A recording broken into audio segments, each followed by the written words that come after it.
한국은 얼마나 가난한지 아시죠? 저는 중국으로 돈을 벌기 위해 미립국하는 한국 때문에 골머리를 앓고 있는 전 세계에 진실을 전하고자 합니다. 잠시만요. 아직도 이런 거짓 선동을 하는 교수가 남아있다니 기가 차군요. 여기 한 중국인 대학생이 외국인 교수를 노려보며 언쟁을 벌이고 있는데요. 중국인 대학생은 요즘 중국으로 밀항을 오는 한국인들 때문에 미치겠다며 그들 모두 유엔의 법적 조치가 필요하다는 주장을 하고 있습니다. 그런데 바로 그때 외국인 교수의 예상하지 못한 한마디 질문에 중국 학생은 말문이 막혀버리고 고개를 숙이고 마는데요. 대체 이곳 강의실에서는 무슨 일이 있던 것일까요? 감동시작 애청자 여러분, 영상 시작 전 좋아요와 불우이웃을 위해 끝까지 시청 부탁드립니다. 안녕하세요.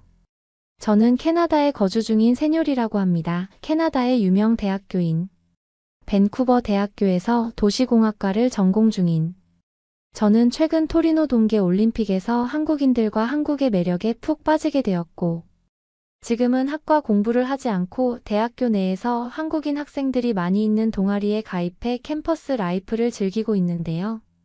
그저 그런 평범한 나라인 줄 알았던 한국은 제 예상과는 다르게 너무나 매력적이면서도 최첨단의 부유한 도시 모습을 갖추고 있었고 특히나 한국인 친구들한테서만 느낄 수 있던 청결하면서도 부유한 느낌은 그 자체만으로 신비한 느낌을 주기도 했습니다. 사실 한국인 친구들과 친해지기 전에 저희 학교 중국인 유학생들과 몇 번 대화를 나눌 기회가 있었는데 그 친구들은 항상 가난한 한국인들 때문에 중국이 피해를 보고 있다는 말을 하며 한국을 깎아내리기 바빴는데 제가 겪은 한국인 친구들은 가난하기는커녕 국가 자체가 부유한 나라에서 태어난 사람들처럼 느껴져서 굉장히 의아했는데요. 그런데 얼마 전 저는 중국인 유학생들이 왜 그렇게나 한국을 깎아내리고 열등감을 드러냈는지 그 수준 낮은 실체를 마주할 기회가 있었습니다. 최근 저희 학교에서는 토리노 동계 올림픽에서의 한국 파워 때문인지 한국과 관련된 강의에 인기가 엄청나게 많아졌고 그날의 강의 또한 한국의 도시공학과 관련된 제 전공 강의가 진행되는 날이었죠. 교수님께서는 서양인들에게는 다소 낯선 한국만이 가지고 있는 편리한 도시공학 방식과 그들이 가지고 있는 효율적인 교통, 인프라 시스템에 대해 극찬을 아끼지 않았고 한국인들은 다른 나라의 사람들보다 2배 즉 48시간 이상을 부유하고도 효율적인 삶을 사는 것이라는 찬사의 강의를 진행해 나가셨는데요. 그런데 바로 그때 평소 한국에 대한 불만을 드러냈던 중국인 친구가 자리에서 일어나더니 마스크를 착용한 채 교수님에게 이상한 질문을 내뱉기 시작했습니다. 중국 학생은 최근 한국에서 중국으로 넘어오는 불법 밀항자들이 폭증하고 있는 상황을 알고는 있는 것이냐며 교수님에게 공격적인 태도를 보였고 이에 더해 굉장히 이상한 주장을 해나갔는데요. 한국에서 살고 있는 한국인들이 너무 부유해서 48시간 이상의 효율적인 삶을 살고 있다고요. 교수님, 그게 지금 말이 된다고 생각하시나요? 지금 한국에서 중국으로 몰래 불법 밀항과 입국을 시도하는 불법 한국인 이민자들이 중국에 넘쳐나고 있습니다. 즉 지금 한국에서 태어난 한국인들마저도 그 가난한 현실을 이기지 못해 중국으로 도망치고 있다는 말이죠. 이게 뭘 의미하는지 모르겠나요? 한국인들마저도 한국을 포기한 상황인데 대체 왜 그렇게까지 한국을 찬양하는 거죠? 특히나 저는 위대한 나라 중국의 중국인 국민으로서 이러한 한국의 불법 밀항 상황이 널리 알려지고 중국의 부하와 같은 유엔이 직접 조치를 취해야 된다고 생각합니다. 심지어 그렇게 한 명씩 불법 밀항으로 중국에 도착한 한국인들은 자신들끼리 조직을 만들어 그 다음 불법 밀항자들을 안내해주는 브로커 역할을 중국 내부에서 이미 하고 있고 따뜻한 마음을 가진 중국 해상공안들은 이를 알면서도 넘어가고 있죠. 하지만 이제는 그 정도가 지나치게 심해지고 있습니다. 1년에 한국에서 중국으로 불법 밀항을 건너오는 밀항자들은 100만 명에 달하고 있으며 이는 인구가 매우 작은 한국의 인구 대비를 고려했을 때 정말 엄청난 수치라고 할 수 있어요. 아무리 한국이 중국의 속국이라고는 하지만 완전히 가난해서 파산해버린 나라의 한국인들을 받아줘야 할 이유가 중국에는 없다고 생각합니다. 그렇다면 지금 교수님의 강의도 이런 한국의 가난하고 처참한 현실을 알려야 하는데 왜 오히려 한국에 대한 거짓 장점을 나열하시면서 한국을 올려치기 하고 계시죠? 지금 토리노 올림픽에서 한국이 이슈가 되고 있다고 일부러 거짓 강의를 한다는 생각이 듭니다. 이미 한국에서 중국으로 건너오는 불법 밀항자들에 대한 문제는 10년 전부터 꾸준하게 제기되어 왔습니다. 하지만 중국 정부는 한국인들이 불쌍하다고 생각해 부모의 마음으로 그들 중 똑똑한 두뇌와 부유함을 가진 한국인들은 중국으로의 불법 밀항을 승인해줬고, 이것이 지금 사태의 큰 문제가 되었던 것이죠. 교수님의 주장처럼 한국이 다른 나라들이 우러러보고 배워야 할 정도의 부유한 선진국이라면 그 사람들이 중국으로 밀항을 오는 이유가 있을까요? 즉, 지금 교수님이 신격화해야 되는 나라는 한국이 아닌 바로 위대한 나라 중국이라는 말입니다. 심지어 지금 중국은 한국보다 부유한 나라예요. 한국인들 월급은 평균 50만 원, 중국은 300만 원 이상의 평균 월급 수치를 보여주고 있습니다. 이미 이것만으로도 동아시아 지역에서 중국이 가진 부유함이 얼마나 강한지 나타나고 있죠. 여기 만약 한국인 유학생이 있다면 그 사람을 경계하시기 바랍니다. 그들은 하루 종일 어떻게 하면 중국으로 불법 밀항에 성공할 수 있을까? 매일매일 그 고민만 하는 사람들이에요. 중국 학생의 말이 끝나기 무섭게. 강의실에서는 저런 학생도 유학을 올 수 있는 것이냐는 야유 소리가 쏟아져 나왔는데요. 심지어 제 옆에 있던 한 학생은 당장 24년도 기사만 찾아보더라도 중국에서 한국으로 바다를 건넌 불법 밀항자들이 수백 명인데 그럼 이건 어떻게 설명할 것이냐는 소리를 지르기도 했어요. 하지만 그 중국 학생은 뭐가 그렇게 당당한지. 부유한 중국인들이 한국으로 건너가 주면 그건 그거대로 고마워해야 되는 것 아니냐는 구역질 나올 것 같은 답변만을 내놓더군요. 그런데 그때까지 상황을 조용히 지켜보시던 저희 교수님께서 입을 여셨는데요. 자네는 외국 유학까지 와서 이런 발표를 하면 혹시 중국에서 얼마를 받나 교수님의 전혀 예상하지 못한 질문에 강의실은 순식간에 얼어붙었고 정확히 10초 뒤 강의실의 외국인 학생들은 환호성을 지르기 시작했습니다. 실제로 최근 저희 학교에서는 중국인 유학생들이 한국과 관련된 강의에 참가를 위해 다른 학생에게 돈을 주고 자리를 받은 뒤 유독 한국을 깎아내리기만 하고 한국에 대한 정보는 모두 사실이 아니라는 이상한 단체 행동을 보여왔었는데 교수님께서는 그 문제의 중심을 정확히 찔렀던 것이죠. 교수님은 중국 학생에게 지금 학생 또한 중국의 교육시설이 부족해 캐나다로 유학을 온 것이 아니냐는 역설적인 질문을 추가로 던지셨고 여기에 더해 중국 내부에서 한국인 신분증과 여권을 불법 위조해 판매하는 사람들이 늘어나고 있는 것은 알고 있냐는 충격적인 질문을 날리셨습니다. 교수님의 전혀 예상하지 못한 질문 때문인지 방금까지만 해도 뻣뻣하게 고개를 들고 한국 밀항자들은 전부 유엔으로 처벌해야 한다던 중국인 학생은 그저 고개를 푹 숙인 채 마스크를 눈까지 올려 쓰고 궁시렁거리기만 했는데요. 그리고 이어진 교수님의 발언에 그 중국 학생은 그저 몸만 부들부들 떨며 교수님의 저 말은 모두 사실이 아니라는 1차원적인 동물 같은 모습을 보이는 것이 전부였습니다. 중국 학생은 지금 돈을 벌려고 이런 발언을 하는 거죠. 정말 그게 사실이라고 믿지는 않는 거죠. 정말 사실이라고 믿고 이런 발언을 내뱉는 것이라면 지금 당장 중국으로 돌아가는 것이 좋아 보입니다. 지금부터 당신의 기괴한 의견을 반박해 보도록 하겠습니다. 일단 첫 번째로 한국인들의 중국 밀항에 대한 당신의 주장입니다. 다른 설명이 필요 없이 24년 중국에서 한국으로 불법 밀항과 입국을 시도한 중국인은 비공식 추산 2,000명 이상이며 이는 엄청난 수치라고 할 수 있습니다. 심지어 지금 한국에서는 아무런 신분 조건 없이 불법 체류 중인 중국인들만 10만 명에 육박하고 있죠. 당신의 주장대로 중국이 한국보다 살기 좋은 선진국이라면 굳이 법적 조항을 어기면서까지 한국으로 밀항을 시도하는 중국인들은 대체 뭘까요? 그럼 만약 학생의 주장이 한국과 중국을 반대로 말한 것이라면 이해가 되는 수준입니다.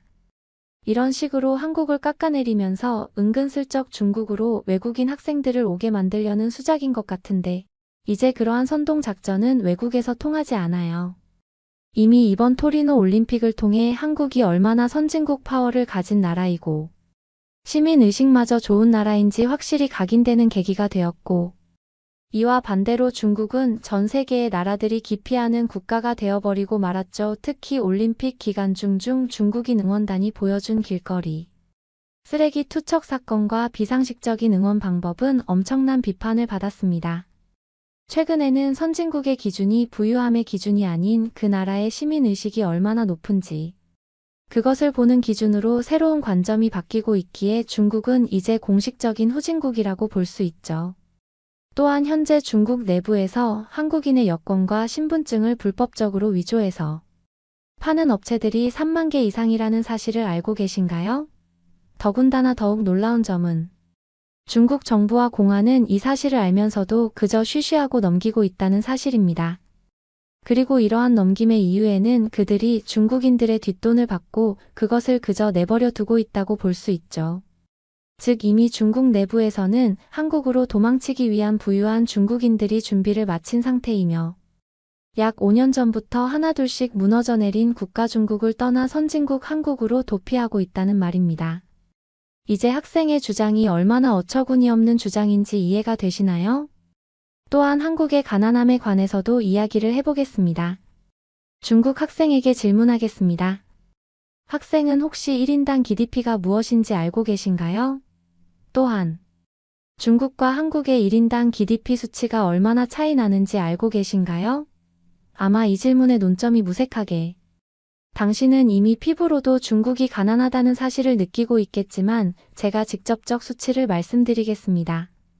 현재 중국의 1인당 GDP는 24년 기준 $10,000, 한국은 $40,000에 육박하고 있습니다. 단순 국가적 GDP를 따졌을 때에도 이미 4배 정도의 부유함 차이가 나는 정도이니 각 국가 간의 개개인 비교 기준으로 들어가면 이 수치의 폭은 더욱더 커지겠죠. 단순하게 말해서 지금 중국은 한국보다 약 6배 정도 가난하다고 볼 수 있는 것입니다. 또한 아까 학생의 발언에서 굉장히 웃긴 부분이 있었는데 기억하시나요? 학생은 중국인들의 평균 월급이 50만 원이라며 그것을 매우 자랑스럽다는 듯이 말했지만 안타깝게도 지금 한국인들의 30대 평균 월급은 300만 원을 돌파한 지 오래입니다. 중국에서는 꿈도 꿀 수 없는 월급 300만 원이 한국에서는 국민들의 평균 수준이라는 말이죠. 그렇다면 한국과 중국 중 어떤 나라가 더 가난한 나라일까요? 이제 이 이상의 설명은 필요 없을 정도입니다. 또한 여기에 더해 더욱 눈여겨봐야 되는 부분은 중국 대학생들의 한국 불법 유학 시도입니다.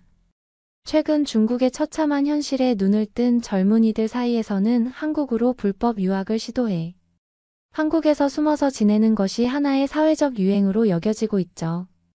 중국의 젊은 청년들은 일찍이 중국 정부의 손에서 벗어나 중국이 얼마나 가난한 나라이고 삶이 힘든 나라인지 깨달았고 이러한 도피처로 한국을 택하고 있는 것입니다. 만약 국가 간의 불법 밀항이나 입국 과정에 유엔이 개입할 수 있다면 처벌을 받아야 되는 건 중국인들이 아닐까 싶은데요. 한국인들이 중국인들보다 더 부유한 선진국인데 굳이 중국으로 갈 이유는 없기 때문입니다. 현재 전 세계를 주름잡고 있는 선진국들을 떠올려 보세요. 미국과 유럽권의 대부분 나라들은 최근 한국의 경제성장 과정과 도시 인프라를 롤모델로 삼으며 그들과 함께하기를 원하고 있습니다.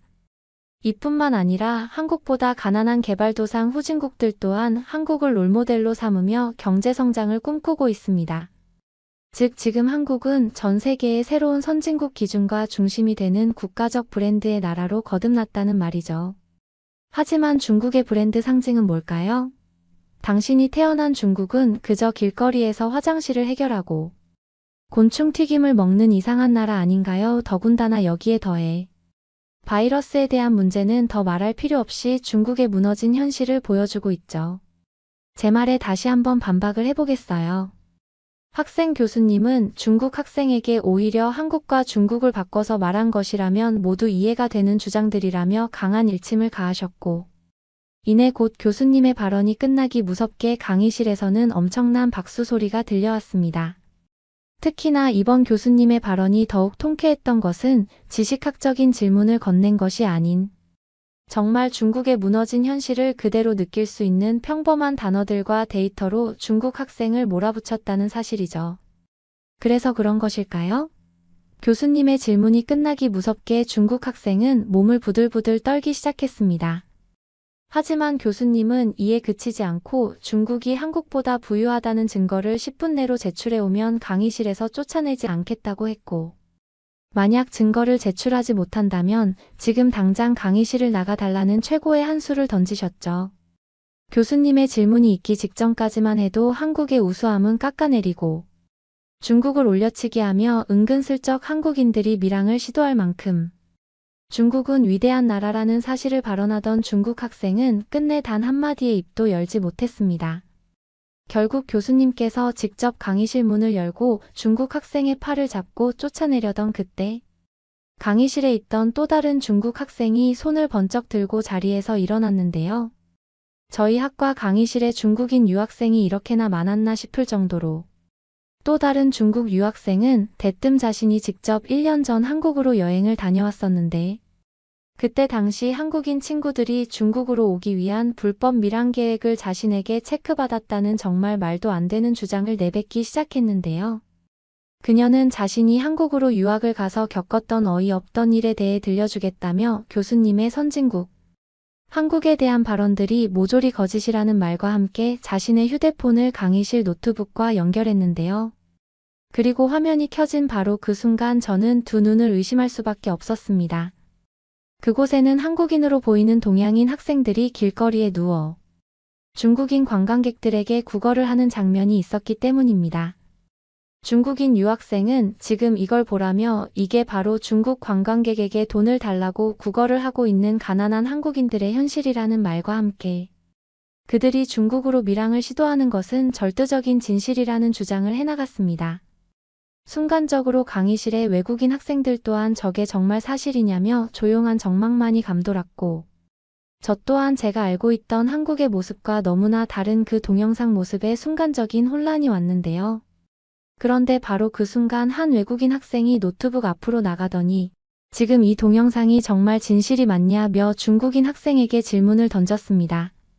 중국인 유학생은 지금 눈으로 보고 있지 않냐며 눈으로 보여주는데도 왜 다들 한국만 감싸고 도는 것이냐며 난리를 치기만 하더군요.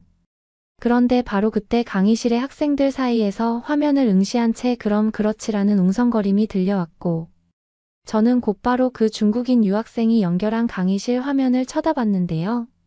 그리고 놀랍게도 그곳에는 중국인 유학생이 신분 보호를 위해 했다던 영상의 모자이크가 전부 제거되어 있었고 너무나 선명한 중국 글씨체의 간판들과 길거리 모습이 보이기 시작했습니다.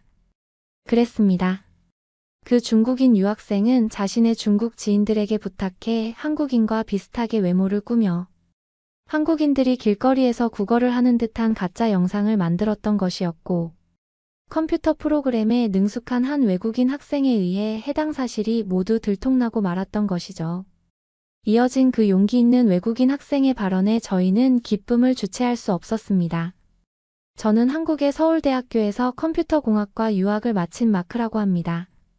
저는 이 강의의 처음부터 끝까지 모든 상황을 녹화했고 곧 제 유튜브 채널에 중국인들의 실체라는 현실로 영상이 업로드될 것입니다. 특히나 방금 보셨다시피 중국인들은 직접 영상까지 조작해 국가적 단위의 한국 선동 작전을 펼치고 있고 이는 매우 심각한 문제라고 생각합니다. 심지어 저는 한국으로 유학을 가기 전 부모님의 추천을 받아 중국으로 유학을 먼저 갔었는데 그곳은 완전히 지옥이었어요. 부모님께서는 중국의 아시아 지역에서 제일 부유하다고 했지만 저는 중국에 도착한 순간 모든 사실을 후회했습니다. 놀랍게도 중국인 학생의 가짜 영상과 반대로 중국 공항에서는 중국인 노숙자들이 저를 보자마자 맡겨놓은 돈을 달라며 비상식적인 모습을 보였고 중국 공항의 공안들은 이 장면을 모두 보면서도 저를 아무도 도와주지 않았거든요.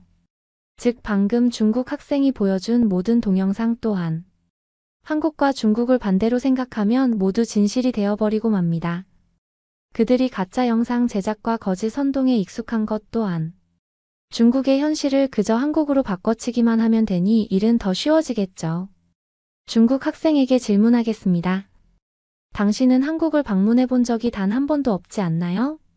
그리고 당신 또한 중국 신분을 버리고 한국에서 지내고 싶지 않나요?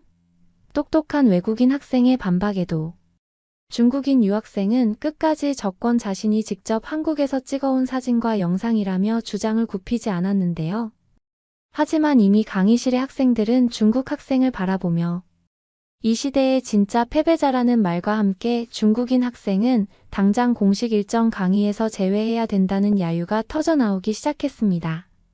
이에 상황을 지켜보시던 교수님께서 직접 나섰는데요. 자, 지금 보고 있는 장면이 우리가 중국인들을 경계해야 되는 이유입니다. 한국인들이 중국으로 밀항을 시도하고 있다고 주장했지만 실제로는 중국인들이 한국인이 되기 위해 모든 수를 다 쓰는 그런 모습이었던 것이죠. 우리는 여기서 왜 중국인들이 이렇게나 한국인이 되고 싶어 하는지 그 이면을 알아야 할 이유가 있습니다. 바로 중국은 가지지 못한 전통성과 독창성 그리고 국가 브랜드 파워를 한국이 가지고 있기 때문인데요. 실제로 이번 토리노 올림픽의 종합순위와 상관없이 한국 선수들과 한국인들이 보여준 모습은 새로운 선진국의 기준을 제시했습니다. 심지어 한국 선수단이 먹던 한식 도시락은 현지에서 유행되며 토리노 올림픽 푸드트럭 모두가 한식을 파는 놀라운 광경이 펼쳐지기도 했죠. 하지만 중국은 이번 올림픽으로 완전히 추락하고 말았습니다. 원래도 경제가 무너져 내려 사실상 파산 국가에 가까웠지만 중국인 선수들과 관객들이 보여준 수준 낮은 시민의식으로 모든 사람이 피하는 나라가 되어버리고 말았죠. 그렇다면 여기서 중국인들의 선택은 단 하나입니다. 바로 한국으로 불법 입국과 밀항을 시도하는 것이죠. 실제로 최근 중국에서는 길거리에서 한국인 관광객을 보면 가방을 훔치는 범죄 사고가 늘어나고 있습니다. 이것은 단순히 돈을 훔치는 것이 아닌 그들의 개인 지갑에 들어있는 신분증과 여권을 훔치기 위함인데요. 중국의 처참한 실체를 알아버린 중국인들은 중국을 탈출하기 위해 한국인들에게 피해를 주며 범죄를 일으키고 있고, 중국 정부의 선동을 당한 중국인들은 한국은 중국보다 가난하고 살기 어려운 나라라는 것을 끝까지 믿으며 살아가고 있죠. 하지만 안타깝게도 지금 한국은 미국마저 따라잡지 못하는 나라가 되어버리고 말았습니다. 특히나 가짜가 넘치는 중국 제품과 달리 한국 대기업이 만들어낸 제품들은 전 세계의 신뢰를 얻어 선도자로서 세계 시장에 진출해 나가고 한국의 국가 브랜드 인지도를 더욱 넓게 퍼뜨리고 있죠. 하지만 이와 반대로 최초 1차원적인 노동력 인구를 바탕으로 가짜 물품을 생산하던 중국의 경제는 더욱 추락하고 말았습니다.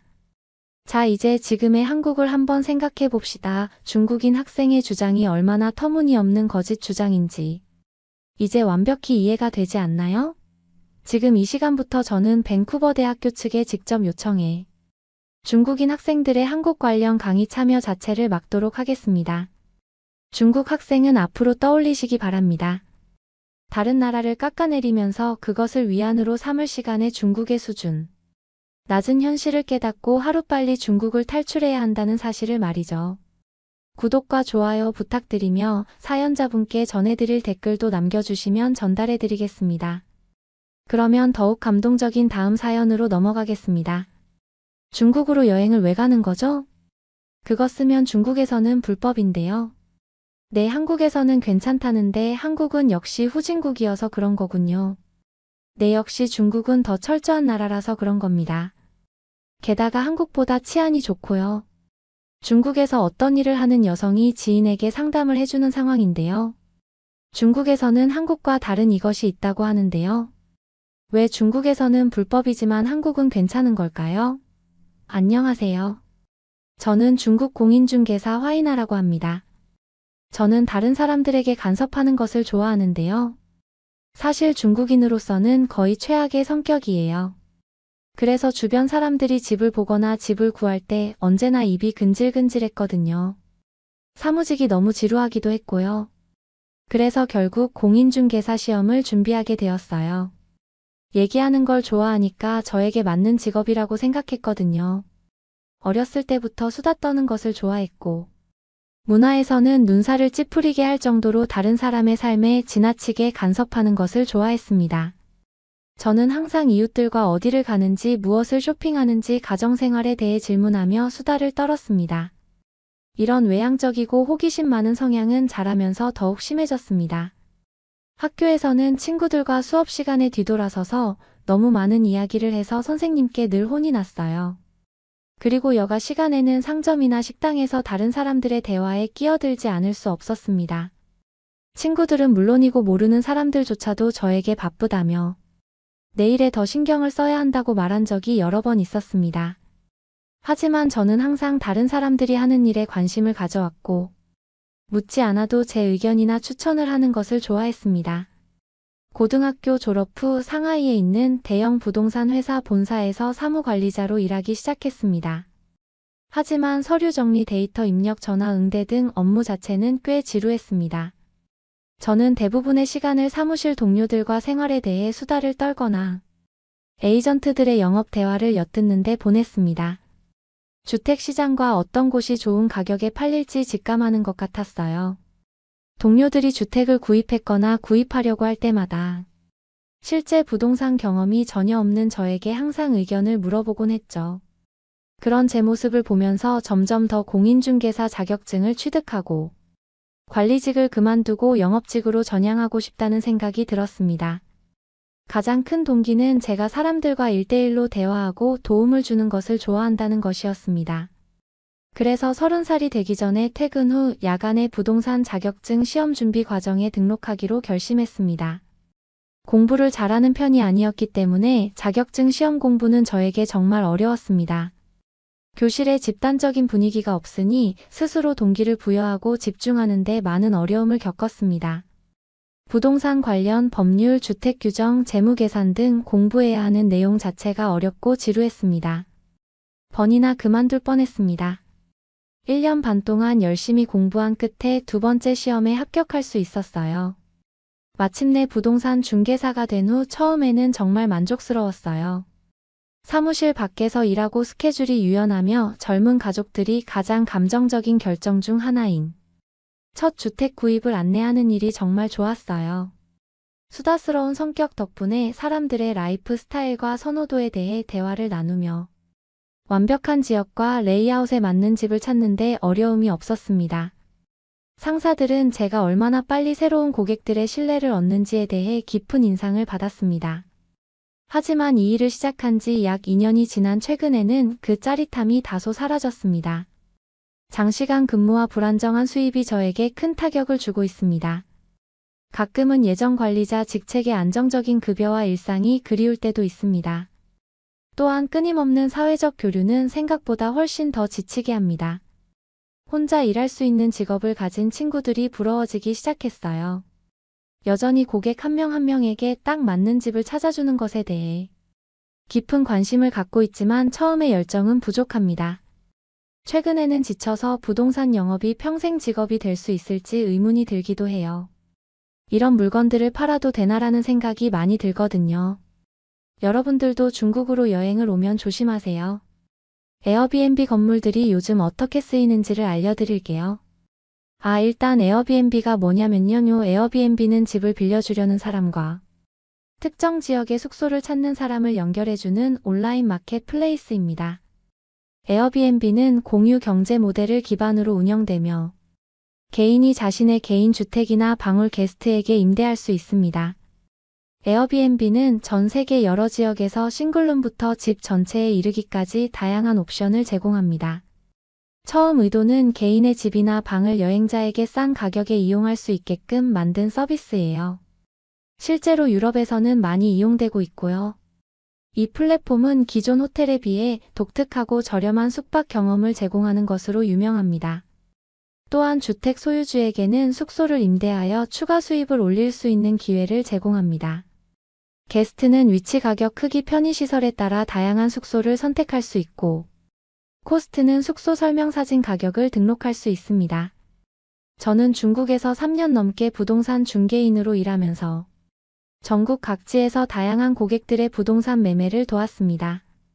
최근에는 특히 에어비앤비를 목적으로 한 부동산 구매가 크게 증가하고 있다는 사실을 알게 되었습니다. 기업과 개인 구매자 모두 호황을 누리고 있는 관광산업에 발맞춰 콘도와 아파트를 빠른 속도로 사들여 에어비앤비 같은 사이트에 등록하고 있습니다. 금전적으로는 현명한 투자가 될 수 있지만 저는 이러한 관행에 대해 윤리적인 우려가 있습니다.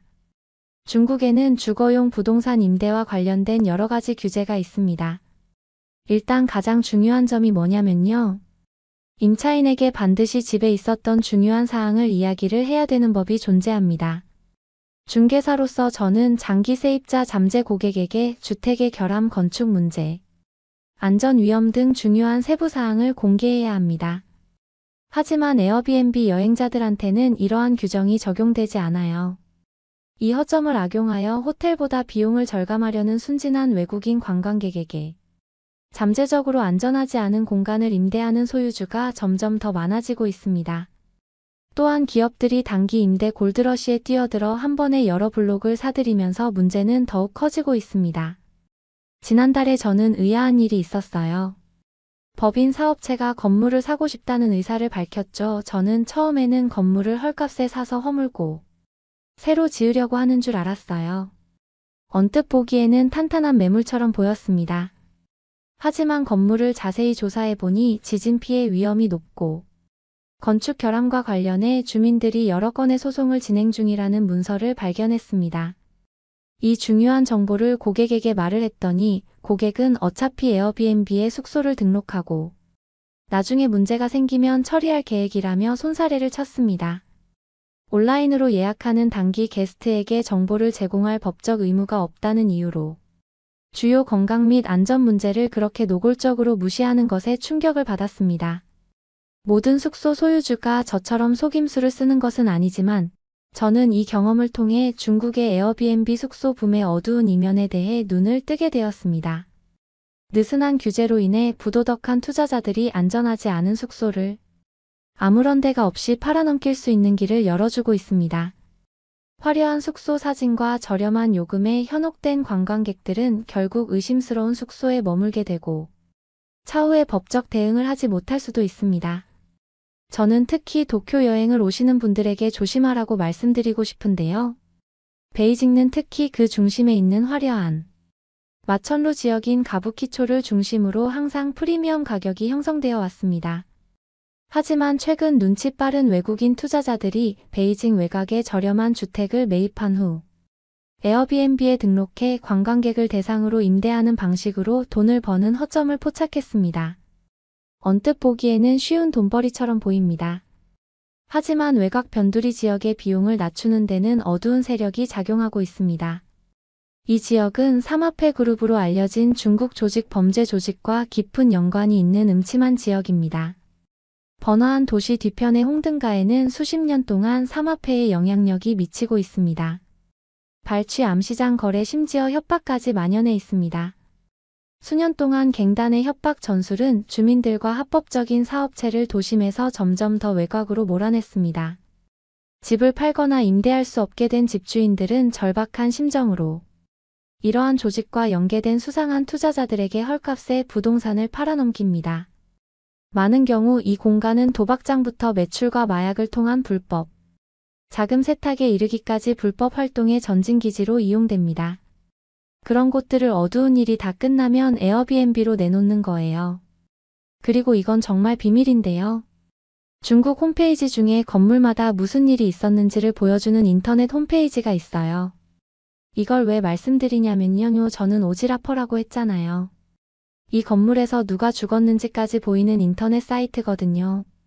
사건 발생 지도라고 생각하시면 되는데요. 언제 어디서 누가 죽었는지 또는 시체가 발견된 것 같은 사건 발생들이 기록되어 있어요. 중국 숙박업소들의 허점이 많이 보일 거니 한 번씩 확인해 보세요. 이 사이트는 20년이 넘는 사건을 다루며 범죄와 사고를 모두 추적합니다. 두 번째로 제가 부동산 일이 힘들다고 느끼는 이유가 또 있어요. 요즘 중국은 경제 침체기라서 연애나 결혼을 포기하는 젊은이들이 많은데요. 저는 연애나 결혼은 포기하면서 왜 돈으로 꼭 여자를 사려고 하는지가 이해가 안 돼요. 그래서 걸스 임대라는 게 있어요.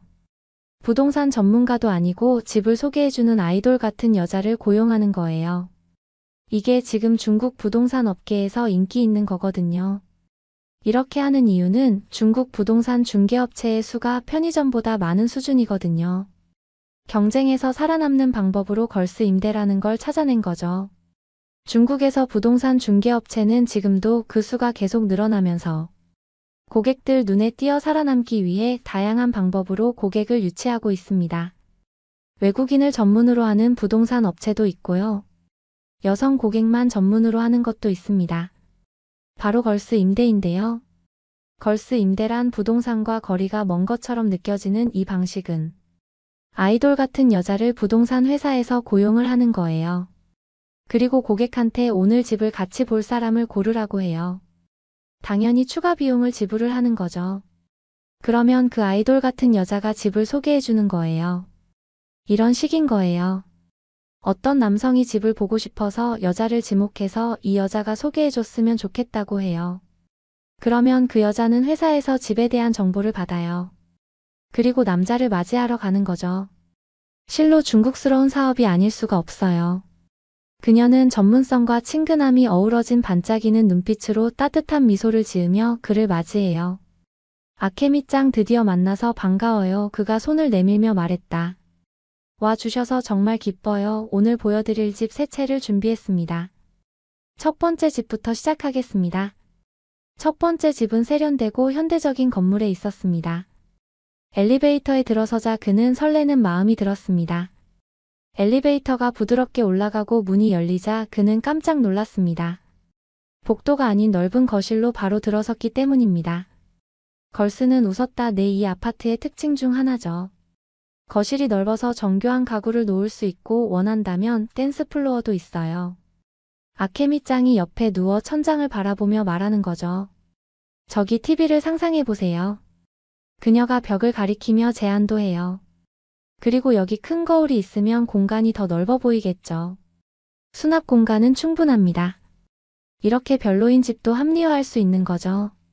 마치 이 공간에서 함께 미래를 설계하는 여자친구처럼 개인적인 터치도 가미되어 있어요.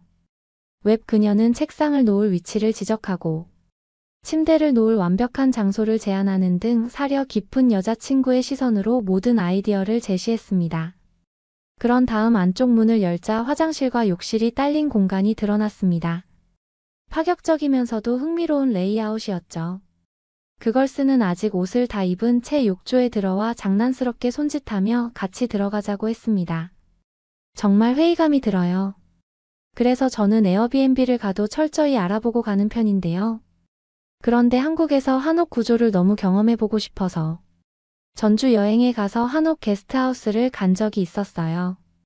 에어비앤비 숙소는 매력적인 고택을 호스트가 직접 관리한다고 광고했지만 제 경험에 비추어 볼 때 일반적으로 멀리 떨어져 있는 집주인이 관리 업무를 고용한 도우미나 부동산 관리 회사에 맡기는 경우가 많았습니다.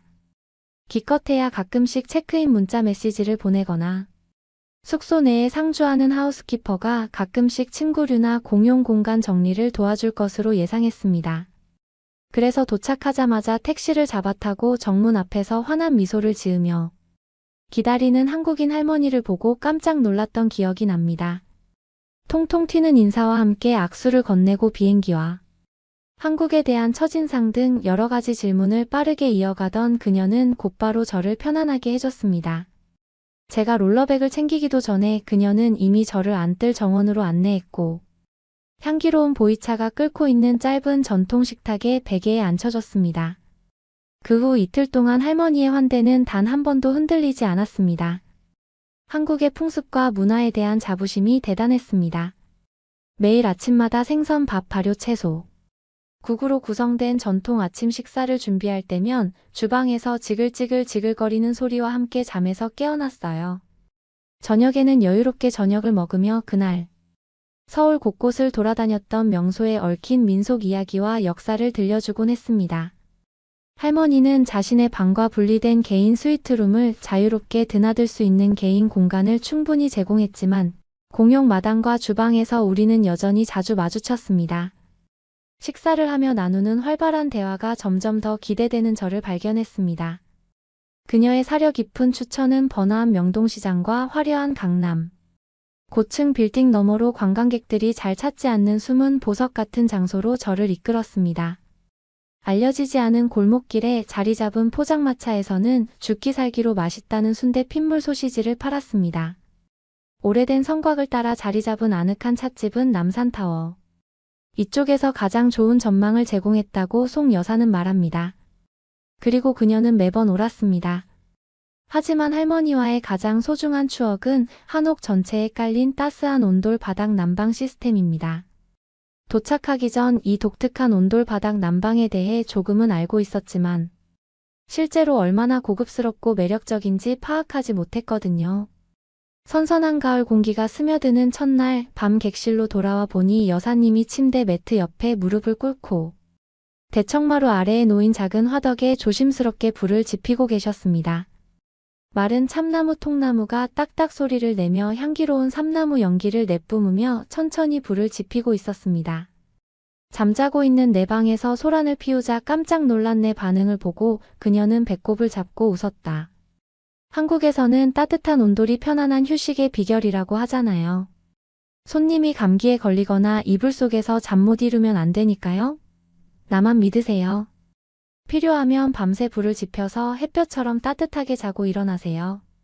그리고 나는 매일 아침 어김없이 나무와 돌의 속살을 그대로 간직한 채 땅속 깊은 곳에서부터 열기를 뿜어내는 듯한 따끈따끈한 아랫목에서 눈을 떴는데요. 와, 중국에서는 경험해 볼 수 없는 열기였어요. 몸이 녹는 것 같았거든요. 제 방의 온돌은 연통을 통해 마루판 바로 밑으로 연기를 뿜어내는 구식 직화 방식이 아니었습니다.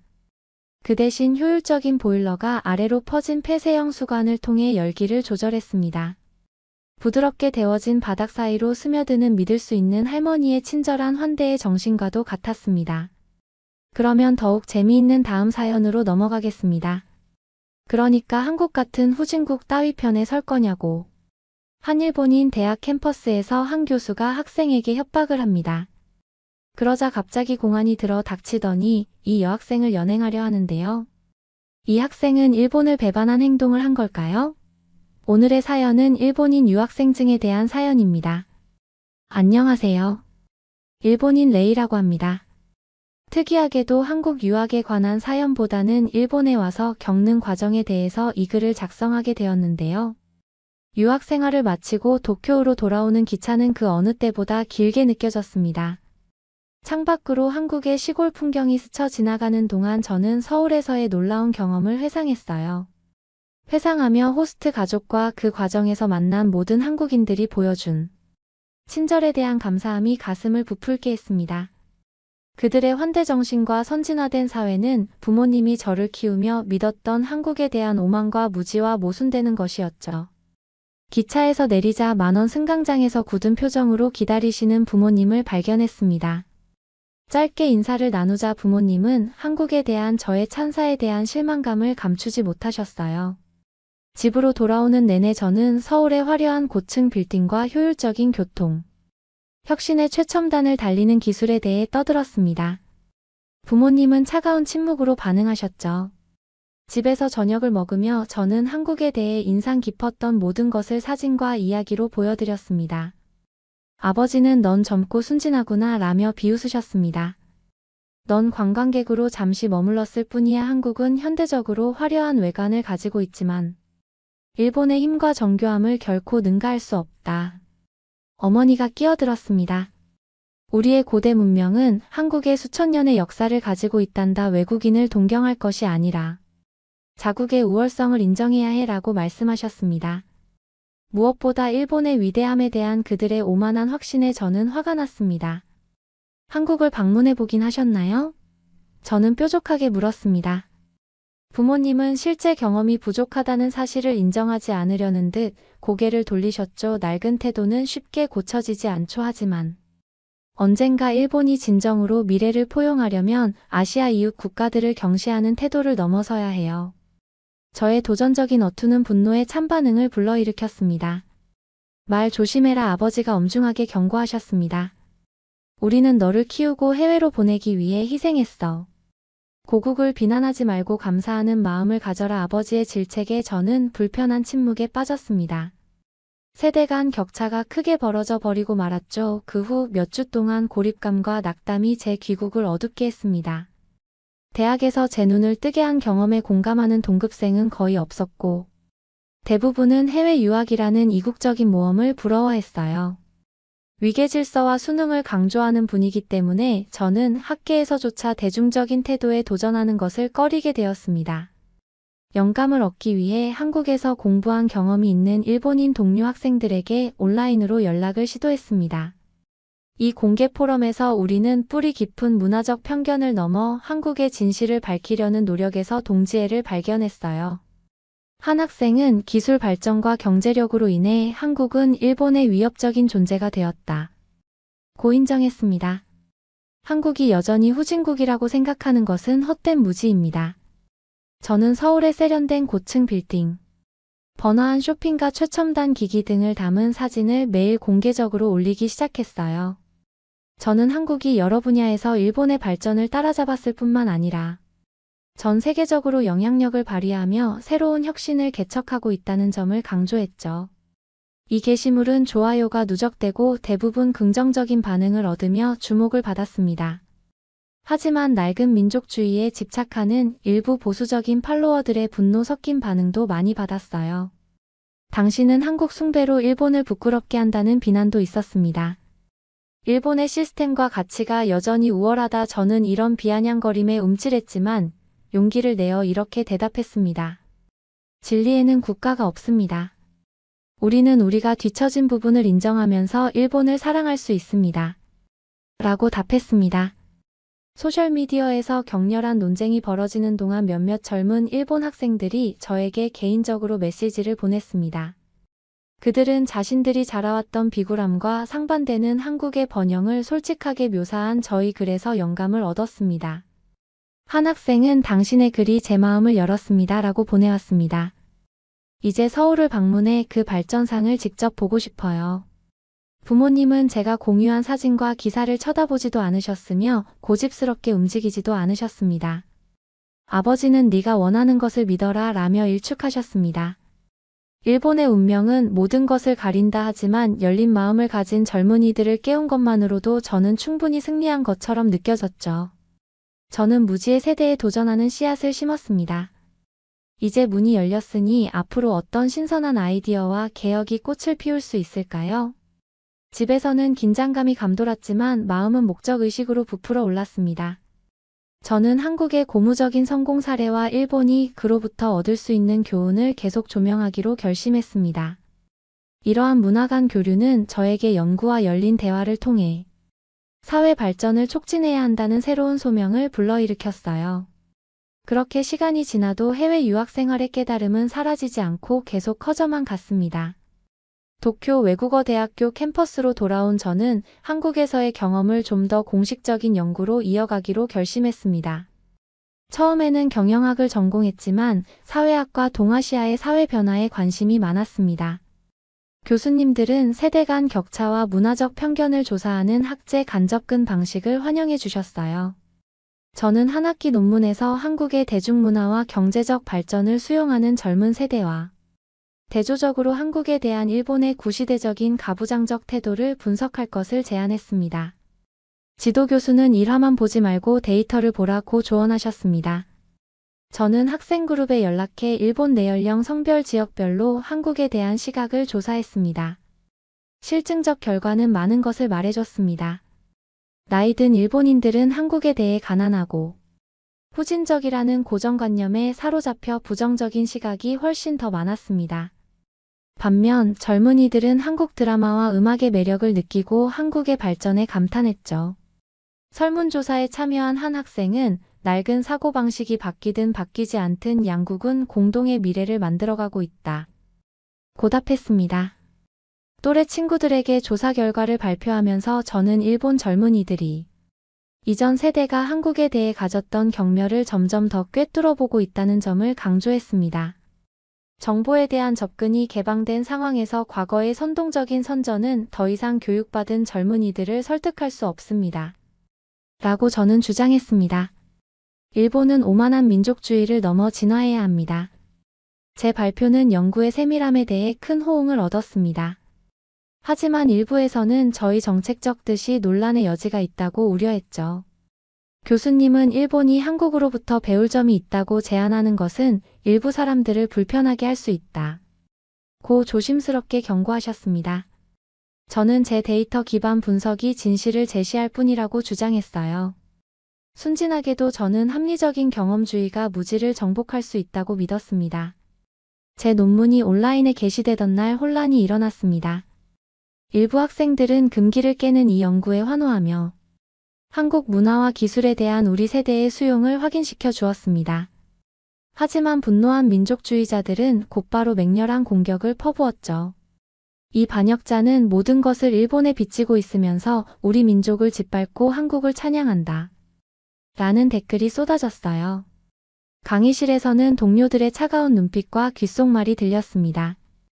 불길하게도 학과장님이 저를 사무실로 불렀죠. 자네 논문이 꽤나 큰 파장을 일으켰어. 학과장님이 냉랭하게 말했습니다. 일부에서는 위험한 외국의 영향을 조장해서 젊은이들이 조국의 등을 돌린다고 우려하고 있다. 가슴이 두근거렸지만 저는 제 연구 결과는 정치가 아닌 데이터에 근거한 중립적 연구 결과라고 단호하게 말씀드렸습니다. 학과장님은 저에게 긴장을 고조시키지 말고 조용히 있으라고 엄중히 경고를 했습니다. 그날 저녁 다른 연구원들과 함께 저녁 식사를 하던 중 술에 취한 한 남성이 저에게 공격적으로 대들었습니다.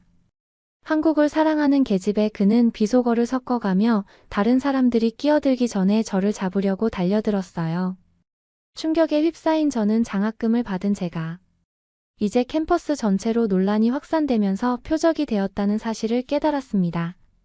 그 후 며칠 동안 학생들은 온라인과 오프라인에서 쏟아지는 위협과 괴롭힘으로부터 제 학문의 자유를 지키기 위해 힘을 모아주었어요. 한 집회에서 제 친구는 이렇게 선언했습니다. 우리는 독단적인 검열이 아니라 열린 질문과 대화를 지지합니다.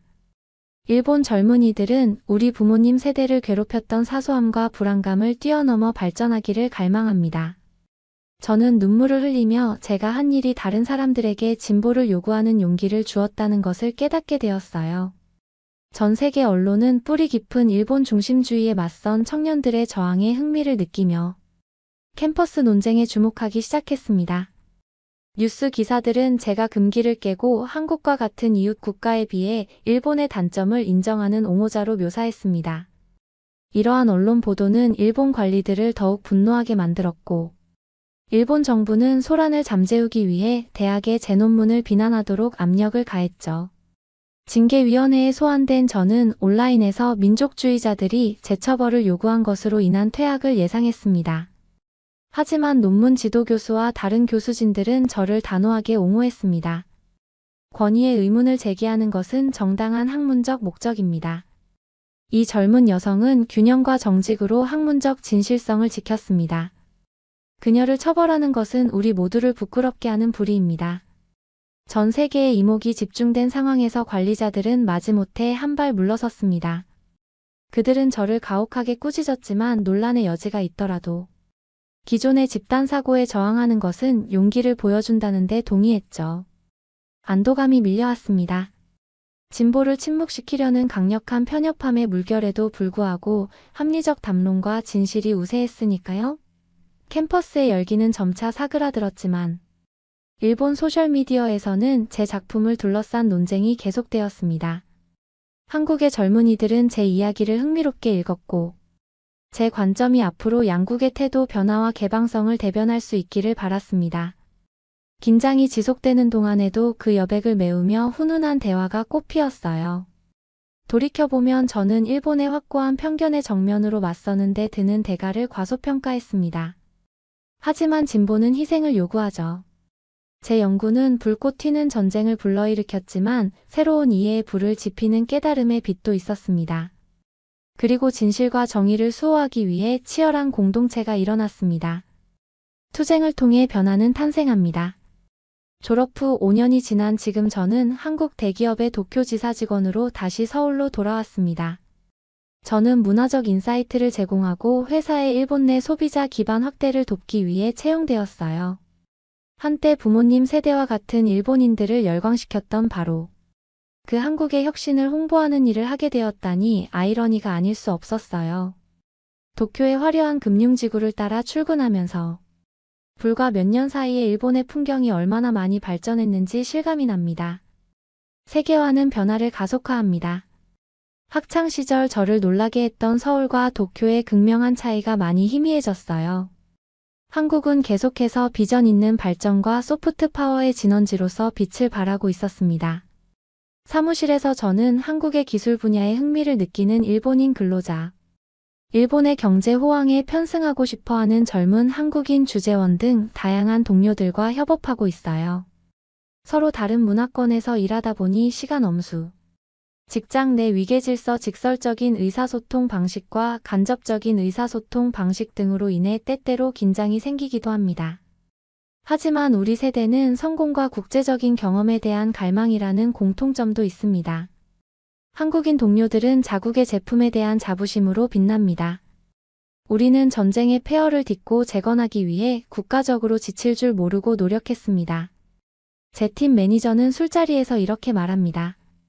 한국은 불굴의 의지로 경쟁국들을 제치고 글로벌 강국으로 도약했습니다. 저는 학생 시절의 한국 번영에 대한 이상화된 시각에 더 이상 집착하지 않습니다. 매끈한 고층 빌딩과 K-팝의 화려함 뒤에는 뿌리 깊은 불평등, 장시간 노동, 높은 자살률과 싸우고 있는 초경쟁 사회가 있어요. 야심찬 젊은 직장인들조차도 성과에 대한 압박에 시달리며 우울증에 시달리고 있습니다. 한편 일본에서는 한국 기업의 시장 점유율과 영향력 확대를 둘러싼 긴장이 고조되고 있습니다. 고객사 회의에서 한 임원이 한국 고용주가 우리의 최고의 인재와 기술을 훔쳐가고 있다고 비꼬는 말을 했습니다. 회를 먹으며 제 커리어에 놀란 옛 동료들은 제가 일본인의 뿌리를 잃어버렸냐고 묻습니다. 그들의 따끔한 충고는 따끔하지만 서로를 이해하게 되는 계기가 되기도 합니다. 일본의 부상과 한국 기업의 진출에 대해 한국이 어떻게 인식하고 있는지 한국 언론인의 시각을 듣고자 연락을 취했습니다. 출장 중 서울에서 만나 커피를 마시기로 했죠. 기자 김 씨는 많은 한국인들이 일본의 부상을 한국의 지역 리더십에 대한 위협으로 불안하게 바라보고 있다고 인정했습니다. 그는 일본의 혁신은 부족해도 규모와 중앙 통제를 통해 우리를 추월할 것이라고 우려하는 사람들도 있다고 말합니다. 하지만 그는 우리와 같은 젊은이들이 양국 간 교류와 무역이 양국 모두에게 이익이 된다는 점을 인식하고 있다는 점에서는 여전히 희망을 가지고 있었죠. 다음 주에 게재될 박 씨의 특집 기사에서는 한국 브랜드의 일본 진출을 위해 문화 간 다리 역할을 하는 저희 역할이 소개될 예정입니다.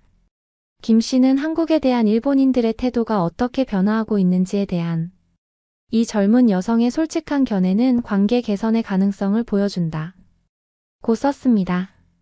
학생 시절의 민족주의적 불똥이 튀지 않고 미묘한 대화를 이끌어낼 수 있어 안심이 되었어요. 도쿄 연구센터를 발표하는 기자회견에서 한 일본 기자가 제 독특한 배경을 들어 한국의 경제 침범에 대한 긴장이 지속되고 있는 것에 대해 질문했습니다. 저는 조심스럽게 대답했습니다. 제가 대학에 다닐 때만 해도 일본에서는 한국의 급격한 성장에 대해 공개적으로 논의하는 것이 금기시되다시피 했습니다.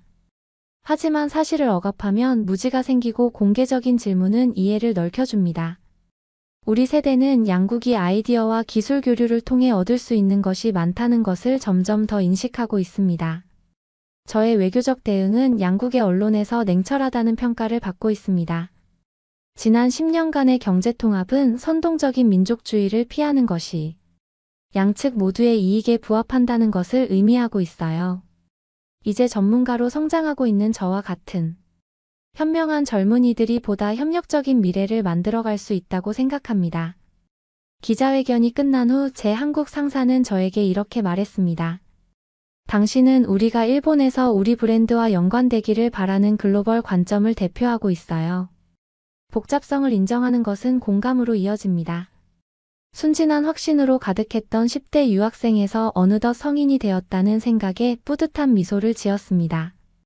인생의 경험은 저를 아픈 역사를 인정하면서 문화 간 가치를 조율하고 다리를 놓을 수 있는 사람으로 만들어 주었습니다. 저의 목표는 여전히 오만하지 않은 진실 즉 도덕적 용기를 통해 사회 발전을 촉진하는 것이에요. 하지만 저는 경청과 신뢰 구축이 어려운 진실을 말하는 것만큼이나 중요하다는 것을 배웠습니다. 지혜는 다양한 형태로 나타나게 되어 있어요. 한 젊은 여성의 작은 다리 놓기 행동이 사람들의 태도를 바꿀 수 있다면, 국경을 넘어 협력하는 세대에는 어떤 잠재력이 있을까요? 고정관념이 무너지면 상상력이 번성합니다. 미래에는 어둠보다는 빛이 더 많을 것이라는 희망이 생기고 있어요.